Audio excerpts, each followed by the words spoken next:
Pernahkah Bapak dan Ibu membayangkan begini? Malam hari, orang tua tiba-tiba mengeluh sesak, badan lemas, atau tekanan darah terasa tidak normal. Keluarga panik.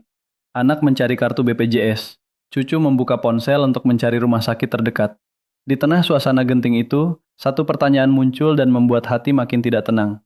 Setelah aturan kris ini jadi sorotan, apakah peserta lansia masih aman mendapat perawatan? Pertanyaan ini bukan pertanyaan kecil. Bagi peserta muda, perubahan sistem mungkin terasa seperti istilah administrasi biasa. Tetapi bagi lansia, pensiunan, dan keluarga yang menggantungkan perlindungan kesehatan pada BPJS, perubahan ruang rawat, standar layanan, dan mekanisme rumah sakit bisa terasa sangat dekat dengan hidup sehari-hari. Apalagi setelah tanggal 18 Mei ramai dibicarakan, banyak keluarga mulai bertanya, apakah kelas rawat lama benar-benar berubah? Apakah lansia akan tetap diprioritaskan? Apakah iuran berubah? Apakah fasilitas rawat inap akan lebih baik atau justru membuat bingung? Hari ini kita bahas dengan tenang, jernih, dan penuh kehati-hatian, supaya Bapak dan Ibu tidak panik, tidak salah paham, dan tidak mudah tertipu kabar yang belum jelas. Assalamualaikum warahmatullahi wabarakatuh. Salam sejahtera untuk Bapak, Ibu, para pensiunan ASN, pensiunan PNS, TNI, Polri, janda dan duda pensiunan, peserta BPJS Kesehatan, keluarga yang merawat orang tua di rumah, serta seluruh masyarakat Indonesia yang sedang memperhatikan perubahan layanan kesehatan. Semoga Bapak dan Ibu semua selalu diberi kesehatan, ketenangan hati, umur yang berkah, keluarga yang rukun, dan perlindungan saat menghadapi kebutuhan pengobatan. Karena kita tahu, bagi lansia, kesehatan bukan perkara kecil. Satu kali masuk rumah sakit bisa membuat seluruh keluarga ikut cemas. Bukan hanya cemas soal penyakit, tetapi juga soal biaya, kamar rawat, rujukan, antrean, obat, dan apakah perlindungan BPJS masih berjalan dengan baik. Di pembahasan kali ini, kita akan membahas topik yang sedang menjadi sorotan. BPJS Kris mulai ramai diperbincangkan, dan banyak orang bertanya, bagaimana nasib peserta lansia setelah tanggal 18 Mei? Kita akan membahasnya dengan cara yang aman dan bertanggung jawab. Kita tidak akan membuat klaim berlebihan. Kita tidak akan mengatakan sesuatu sebagai kepastian jika belum jelas. Kita juga tidak akan menakut-nakuti Bapak dan Ibu. Yang akan kita lakukan adalah memahami makna Kris secara sederhana, kenapa peserta lansia perlu memperhatikan perubahan ini, apa yang perlu dicek oleh keluarga, apa yang masih harus menunggu kejelasan resmi, dan bagaimana cara menghadapi kabar-kabar yang beredar agar tidak salah langkah. Kris sendiri dikenal sebagai kelas rawat inap standar, dan Perpres nomor 59 tahun 2024 mengatur perubahan terkait jaminan kesehatan, serta menyebut evaluasi fasilitas ruang perawatan sebagai dasar untuk penetapan manfaat, tarif, dan iuran. Karena itu, pembahasan seperti ini harus hati-hati. Ada bagian yang sudah menjadi arah kebijakan, tetapi detail pelaksanaan, tarif, dan dampaknya tetap perlu dilihat dari informasi resmi yang berlaku. Bapak dan Ibu, kenapa pembahasan tentang BPJS Kris terasa begitu penting bagi lansia? Karena bagi orang tua, rawat inap bukan sekedar tempat tidur di rumah sakit. Rawat inap adalah tempat keluarga berharap orang tua bisa pulih. Tempat anak menunggu kabar dokter. Tempat cucu berdoa agar kakek atau nenek cepat pulang. Tempat keputusan medis, biaya, dan pelayanan bertemu dalam satu situasi yang sering penuh tekanan. Masalahnya bukan cuma soal kelas 1, kelas 2, atau kelas 3. Masalahnya adalah rasa aman. Selama ini banyak peserta BPJS sudah terbiasa dengan sistem kelas. Ada yang membayar kelas tertentu, ada yang menjadi peserta bantuan iuran, ada yang sudah memahami kira-kira fasilitas apa yang akan diterima. Ketika muncul istilah kris, banyak orang langsung bertanya, apakah yang lama akan hilang? Apakah semua menjadi sama? Apakah kamar akan berubah? Apakah lansia tetap mendapat layanan yang layak? Bagi keluarga yang punya orang tua sakit-sakitan, pertanyaan seperti ini sangat wajar. Sebab lansia biasanya lebih sering membutuhkan kontrol, obat, rujukan, rawat jalan, bahkan rawat inap. Ada yang punya darah tinggi, ada yang punya diabetes, ada yang punya gangguan jantung, ada yang sudah lemah berjalan, ada yang hidup sendiri dan sangat bergantung pada anak ketika sakit. Maka setiap perubahan dalam layanan kesehatan langsung terasa dekat. Dan justru di titik inilah banyak kabar mulai bercampur. Ada yang mengatakan kelas BPJS akan dihapus total. Ada yang mengatakan semua peserta akan mendapat kamar yang sama. Ada yang mengatakan iuran akan naik. Ada yang mengatakan lansia akan kesulitan mendapat kamar. Ada pula yang membuat kabar terlalu menakutkan tanpa menjelaskan sumbernya. Bapak dan Ibu, kita perlu hati-hati. Informasi yang menyangkut kesehatan tidak boleh disampaikan sembarangan. Kalau orang tua mendengar kabar yang terlalu menakutkan, mereka bisa cemas sebelum benar-benar memahami faktanya. Kalau keluarga salah paham, mereka bisa mengambil keputusan yang kurang tepat. Misalnya, buru-buru pindah kelas, membayar iuran tambahan tanpa jelas, atau percaya pada pihak yang menawarkan bantuan palsu. Karena itu, pembahasan ini bukan hanya soal kebijakan. Ini soal bagaimana keluarga menjaga orang tua agar tetap terlindungi. Bagaimana bagaimana peserta lansia memahami haknya, bagaimana pensiunan tidak panik, dan bagaimana masyarakat bisa membedakan antara informasi resmi, interpretasi, rumor, dan ketakutan yang belum tentu benar. Kalau dilihat sepintas, Kris terdengar seperti perubahan teknis, tetapi bagi lansia, perubahan teknis bisa terasa sangat personal. Sebab yang dipertaruhkan adalah ketenangan saat sakit, rasa percaya kepada sistem, dan harapan bahwa setelah bertahun-tahun membayar iuran atau menjadi peserta JKN, mereka tetap diperlakukan dengan layak saat membutuhkan perawatan.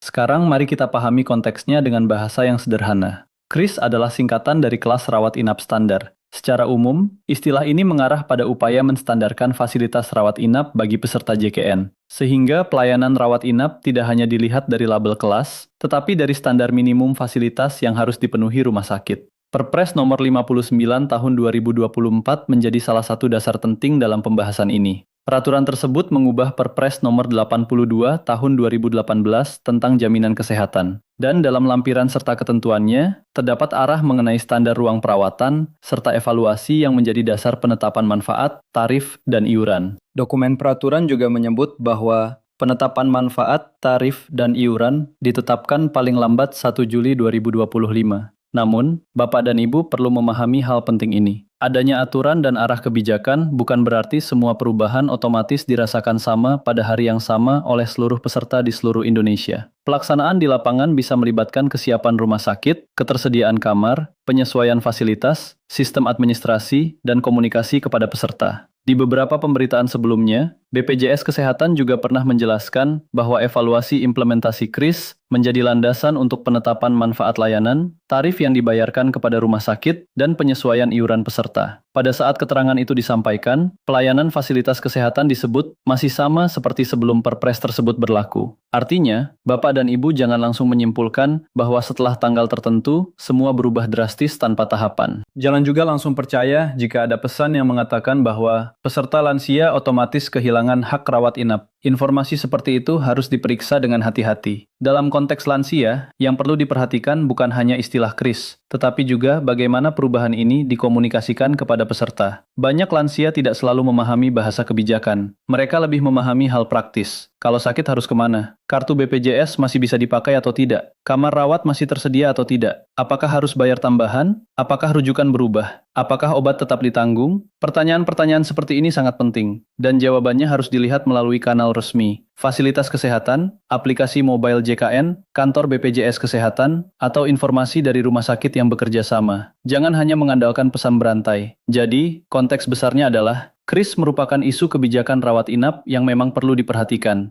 Tetapi, nasib peserta lansia tidak boleh disimpulkan hanya dari judul viral. Harus dibedakan antara arah kebijakan, penerapan bertahap, kesiapan fasilitas, informasi resmi, dan pengalaman masing-masing peserta di lapangan. Sekarang kita masuk ke pembahasan utama. Apa saja hal yang perlu dipahami peserta lansia dan keluarga setelah BPJS KRIS menjadi sorotan? Pertama, KRIS tidak boleh dipahami hanya sebagai kelas hilang tanpa penjelasan. Banyak orang mendengar kabar bahwa kelas BPJS akan berubah, lalu langsung panik. Padahal yang perlu dipahami adalah konsep standar rawat inap. Fokusnya bukan sekedar nama kelas, tetapi bagaimana fasilitas rawat inap memenuhi standar tertentu. Namun detail tentang manfaat, tarif, iuran, dan teknis pelayanan harus tetap mengikuti aturan resmi dan penjelasan lembaga terkait. Kedua, peserta lansia harus memastikan status kepesertaan tetap aktif. Ini sangat penting. Sebagus apapun sistemnya, jika status peserta tidak aktif karena tunggakan atau masalah administrasi, keluarga bisa menghadapi kendala saat membutuhkan layanan. Maka, Bapak dan Ibu atau keluarga sebaiknya rutin mengecek status BPJS, baik melalui aplikasi mobile JKN, layanan resmi, atau fasilitas kesehatan yang biasa digunakan. Ketiga, jangan tunggu sakit berat baru mengecek data. Banyak keluarga baru panik saat orang tua sudah masuk IGD. Saat itu baru mencari kartu, mengecek nomor peserta, mengecek status aktif, atau mencari tahu fasilitas kesehatan tingkat pertama. Padahal lebih baik dicek dari sekarang. Pastikan nama benar, NIK sesuai, nomor peserta tersimpan, vaskes pertama diketahui, dan keluarga tahu prosedur rujukan. Keempat, lansia perlu ditemani dalam memahami perubahan. Jangan biarkan orang tua membaca kabar viral sendirian lalu menjadi takut. Anak atau keluarga sebaiknya membantu menjelaskan dengan bahasa sederhana. Katakan bahwa informasi perlu dicek, jangan langsung percaya pesan grup, dan kalau ada perubahan resmi, keluarga akan membantu mengurusnya. Kelima, Jangan langsung menganggap iuran pasti naik hanya karena kris dibicarakan. Pembahasan tarif dan iuran harus mengikuti keputusan resmi. Dalam informasi resmi sebelumnya, evaluasi kris disebut menjadi dasar penetapan manfaat, tarif, dan iuran. Sehingga masyarakat perlu menunggu ketetapan yang jelas, bukan menebak dari pesan yang belum terverifikasi. Keenam, rumah sakit bisa memiliki kesiapan yang berbeda. Ini penting dipahami. Indonesia luas. Fasilitas rumah sakit tidak selalu sama antara kota besar dan daerah. Jika ada standar baru, rumah sakit mungkin memerlukan penyesuaian fasilitas, ruang rawat, administrasi, dan sistem layanan. Karena itu, pengalaman peserta bisa berbeda-beda. Jangan langsung panik jika mendengar cerita dari daerah lain, karena belum tentu sama dengan kondisi di tempat Bapak dan Ibu. Ketujuh, peserta lansia perlu memahami alur layanan. Untuk kondisi darurat, keluarga harus tahu harus kemana. Untuk kondisi tidak darurat, biasanya ada alur vaskes pertama dan rujukan. Banyak masalah muncul bukan karena hak peserta hilang, tetapi karena keluarga tidak memahami alur, datang ke tempat yang tidak sesuai, atau tidak membawa dokumen penting. Jadi pemahaman prosedur tetap sangat penting. Kedelapan, jangan percaya pada pihak yang mengaku bisa mengurus kris dengan biaya khusus. Ini harus diwaspadai. Saat kebijakan baru menjadi sorotan, sering muncul pihak yang memanfaatkan kebingungan masyarakat. Mereka bisa mengatakan, kalau tidak daftar ulang, layanan lansia akan bermasalah, atau bayar biaya ini agar kamar lebih aman, atau klik link ini untuk update kris. Bapak dan Ibu harus sangat hati-hati. Jangan memberikan data pribadi, jangan transfer uang, dan jangan klik tautan mencurigakan. Kesembilan, pastikan keluarga punya daftar dokumen penting. Untuk lansia, simpan KTP, kartu BPJS atau nomor peserta, kartu keluarga, daftar obat rutin, riwayat penyakit, nomor kontak keluarga, dan informasi vaskes. Saat kondisi darurat, dokumen rapi bisa membantu mempercepat proses. Ini bukan karena kris saja, tetapi karena lansia memang lebih rentan membutuhkan layanan cepat. Kesepuluh, bedakan antara layanan kesehatan dan fasilitas kenyamanan. Dalam rawat inap, peserta sering memperhatikan kamar, jumlah tempat tidur, AC, kamar mandi, atau privasi. Itu wajar. Namun yang paling utama tetap pelayanan medis sesuai kebutuhan. Kris dibicarakan dalam konteks standar rawat inap, tetapi keluarga juga perlu memastikan dokter, obat, pemeriksaan, dan tindakan medis berjalan sesuai prosedur. Kesebelas, jangan membuat lansia merasa menjadi beban. Saat kebijakan kesehatan ramai, kadang orang tua mendengar pembicaraan keluarga tentang biaya dan rumah sakit lalu merasa bersalah. Padahal lansia berhak mendapat perawatan. Mereka bukan beban. Mereka adalah orang tua yang sudah menghabiskan hidup untuk keluarga. Maka pembicaraan tentang BPJS dan kris harus dilakukan dengan lembut, bukan dengan nada menyalahkan. Kedua belas, pahami bahwa perubahan kebijakan biasanya membutuhkan komunikasi bertahap. Tidak semua peserta langsung memahami. Tidak semua petugas lapangan menjelaskan dengan cara yang sama. Tidak semua rumah sakit langsung punya informasi yang seragam di awal. Karena itu, jika ada kebingungan, jangan langsung marah. Tanyakan dengan tenang, minta penjelasan tertulis jika perlu, dan gunakan kanal resmi. Ketiga belas, jangan hanya membaca judul. Banyak kabar tentang kris memakai kata-kata kuat. Kelas dihapus, iuran berubah, peserta lansia terancam, atau setelah tanggal tertentu semua berubah. Judul seperti ini membuat orang cepat klik, tetapi belum tentu memberi penjelasan lengkap. Bapak dan Ibu perlu membaca isi, mencari sumber, dan melihat apakah ada pernyataan resmi. Ke-14, keluarga harus mempersiapkan dana darurat kecil jika memungkinkan. Ini bukan berarti BPJS tidak berguna. BPJS tetap menjadi perlindungan penting. Tetapi saat orang tua sakit, sering ada biaya pendukung yang tidak langsung berkaitan dengan klaim rawat inap. Transportasi, makan keluarga yang menunggu, fotokopi dokumen, kebutuhan harian, atau obat tertentu sesuai kondisi. Dana darurat kecil bisa mengurangi panik. Ke-15, peserta lansia jangan takut bertanya. Jika ada hal yang tidak dipahami, tanyakan kepada petugas BPJS, vaskes, rumah sakit, atau keluarga yang dipercaya. Jangan merasa malu karena tidak paham istilah kris. Kebijakan kesehatan memang bisa rumit. Yang penting bukan terlihat paham, tetapi mendapatkan informasi yang benar. Ke-16, jangan menyebarkan kabar yang belum jelas. Jika Bapak dan Ibu mendapat pesan yang mengatakan lansia harus daftar ulang sebelum tanggal tertentu, atau kartu akan diblokir, atau iuran langsung berubah, cek dulu. Jangan langsung teruskan ke grup. Niat berbagi bisa baik, tetapi jika informasinya salah, dampaknya bisa membuat banyak lansia cemas. Ke-17, lihat kris sebagai perubahan yang harus dipantau, bukan alasan untuk panik. Dalam setiap perubahan sistem, ada masa transisi, penyesuaian, evaluasi, dan komunikasi. Peserta lansia dan keluarga perlu aktif memantau, tetapi tetap tenang. Ke-18, fokus pada perlindungan kesehatan orang tua. Jangan sampai perdebatan tentang istilah membuat keluarga lupa hal utama. Pastikan orang tua minum obat teratur, kontrol sesuai jadwal, kartu aktif, vaskes diketahui, dan keluarga siap jika terjadi kondisi darurat. Ke-19, jangan biarkan rasa takut mengalahkan hak peserta. Jika peserta aktif dan mengikuti prosedur, keluarga berhak mendapatkan layanan sesuai ketentuan. Jika ada kendala, tanyakan, laporkan melalui jalur resmi, dan minta penjelasan. Jangan langsung menyerah hanya karena bingung. Ke-20. Jaga ketenangan orang tua. Lansia sering mudah kepikiran jika mendengar kabar buruk.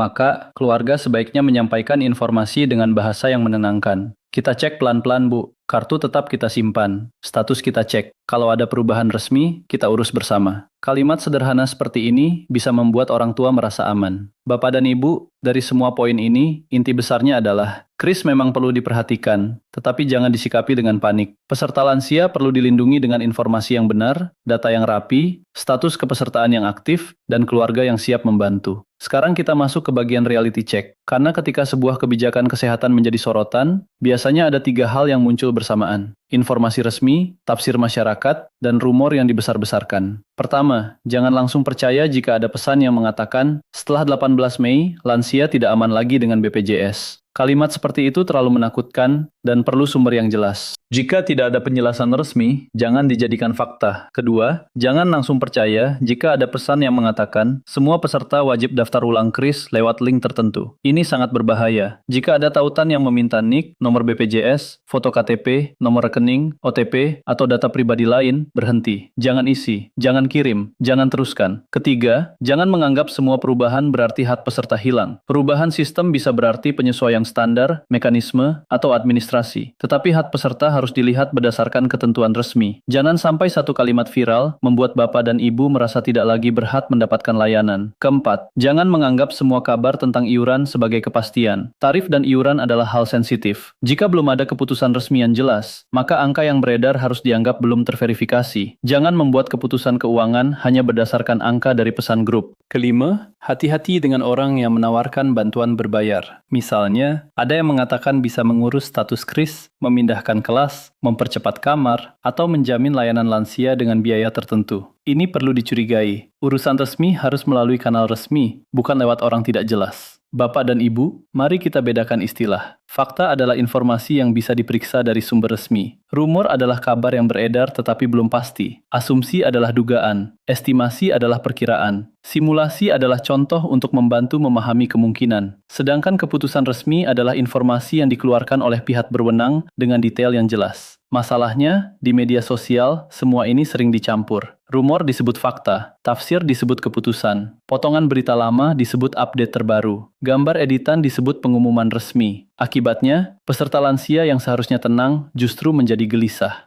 BPJS Kesehatan sebelumnya pernah menyampaikan bahwa hasil evaluasi Kris akan menjadi landasan penetapan manfaat layanan, tarif pembayaran kepada rumah sakit, dan penyesuaian iuran. Ini menunjukkan bahwa topik Kris memang terkait evaluasi dan penetapan lebih lanjut, sehingga masyarakat perlu mengikuti sumber resmi, bukan hanya kabar yang dipotong-potong. Reality check paling penting adalah ini, jangan menunggu sakit baru mencari informasi. Banyak keluarga merasa aman karena punya kartu BPJS, tetapi tidak tahu status aktif, vaskes pertama, alur rujukan, atau dokumen yang dibutuhkan. Ketika darurat terjadi, semua menjadi panik, maka lebih baik cek dari sekarang secara tenang. Dan jika ada informasi yang membuat Bapak dan Ibu takut, lakukan 3 langkah sederhana. Pertama, jangan langsung percaya. Kedua, jangan langsung klik. Ketiga, cek ke kanal resmi atau minta bantuan keluarga yang dipercaya. Harapan kita adalah peserta lansia tetap mendapatkan layanan yang layak, aman, dan jelas. Tetapi harapan itu harus ditemani kewaspadaan. Karena kabar palsu bisa bergerak lebih cepat daripada penjelasan resmi.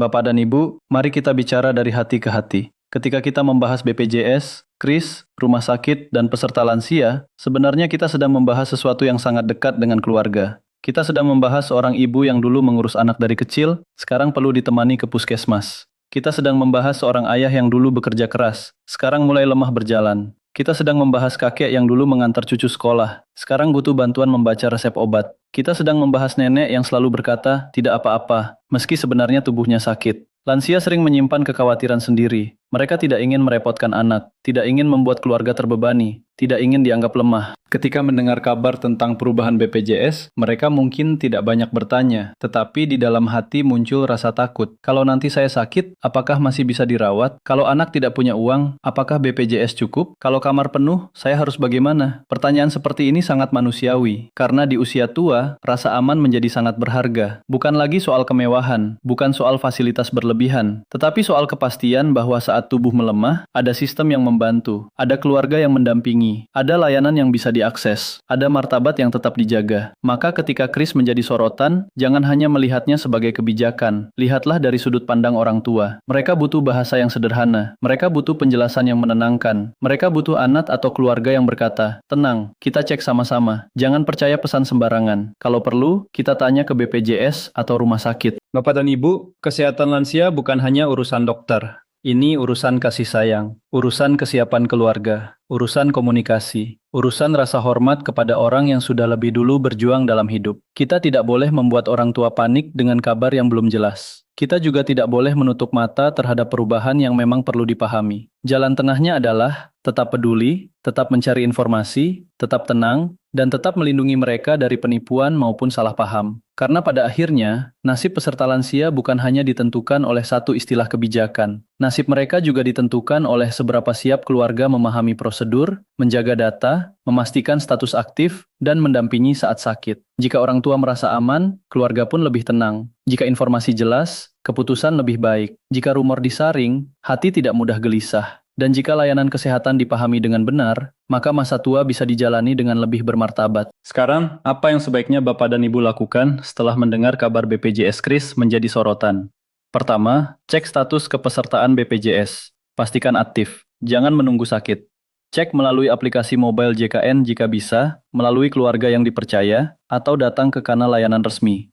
Kedua, pastikan data identitas sesuai. Nama, NIK, tanggal lahir, dan nomor peserta harus cocok. Jika ada perbedaan, tanyakan cara perbaikan melalui jalur resmi. Jangan kirim data ke orang yang tidak jelas. Ketiga, simpan dokumen penting dalam satu tempat. KTP, kartu BPJS atau nomor peserta, kartu keluarga, daftar obat, riwayat penyakit, dan nomor kontak keluarga harus mudah ditemukan. Saat darurat, dokumen rapi sangat membantu. Keempat, pahami vaskes pertama dan alur rujukan. Jangan sampai saat sakit baru bertanya. Tanyakan dari sekarang, vaskes pertama di mana, prosedur rujukan bagaimana, dan kondisi apa yang termasuk darurat.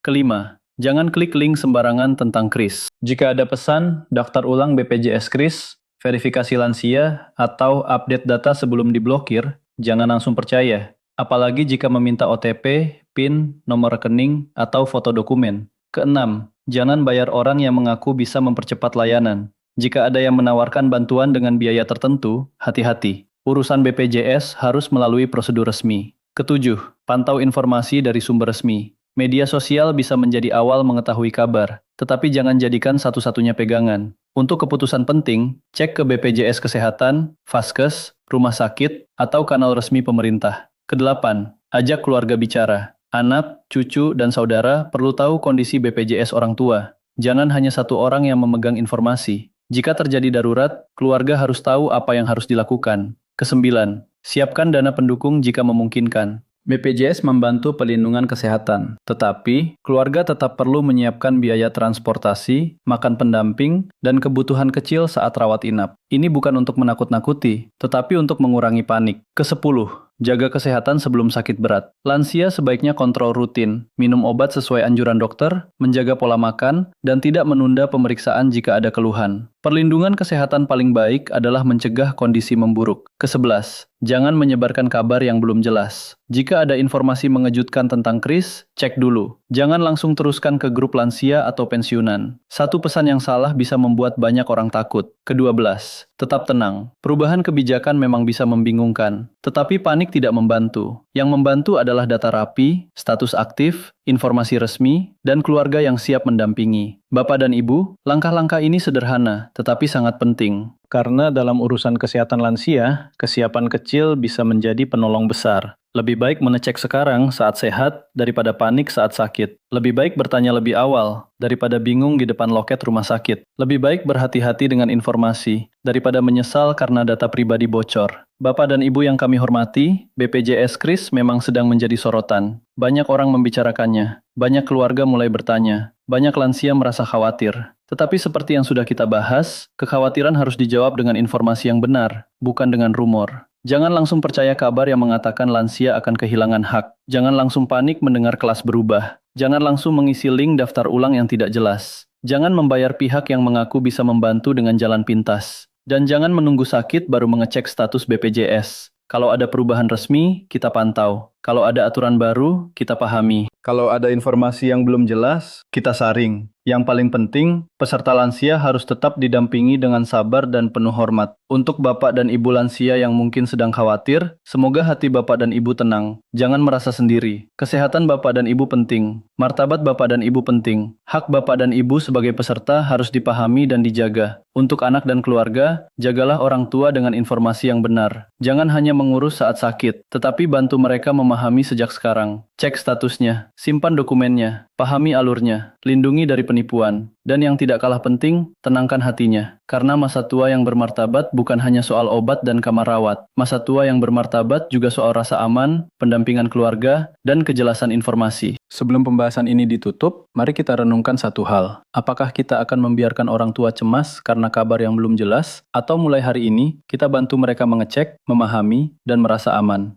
Terima kasih sudah menyimak sampai akhir. Tetap tenang, tetap waspada, jangan mudah percaya link palsu, dan semoga Bapak serta Ibu selalu diberikan kesehatan dan perlindungan.